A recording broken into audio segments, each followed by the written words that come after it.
Hi Valerie, great to see you yesterday.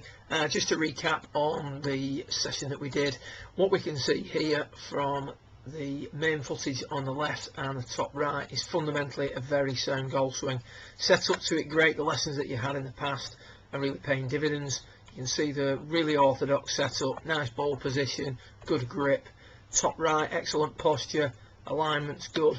So what we've got to do now is look at why we've got this inconsistency in shot pattern. Well, if we look at the swing and we run this through, there are things that we'll work on during your swing as your lesson progresses. However, overall we've got a nice one-piece takeaway there, super position at the top when viewed from face on, and we look at the same moves from down the target line.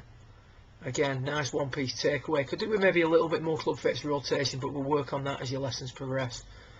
Again, super position at the top. From the weight shifts into your left side nicely.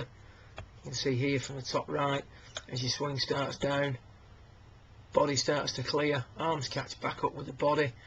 We do, as we go on, hang back on the right side a little bit too much, which produces this sort of scooping action as we come through, which was the bulk of your lesson was spent working on that move there.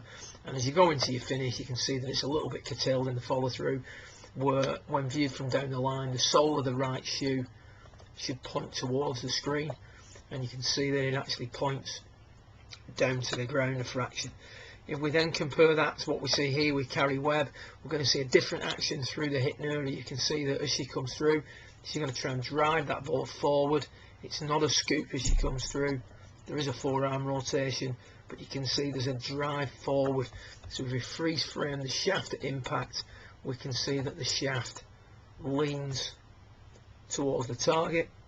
And if we take a little look at the sequence of moves as she's coming into the ball, what we see is that the hands get to the golf ball before the club head. So as she's coming into the ball now, you can see there that the hands are back in line with the golf ball, but the club head has been delayed. So we don't want to rush and try and throw that club head at the ball. We've got to try and feel like we're going to drive it forward, that we're going to lead with the hands. If we progress that swing through to the end, you can see that she's finishing on the toe end of her right foot, and the sole of the shoe is clearly facing behind her. Good luck with it. See you again in a couple of weeks' time. Well done.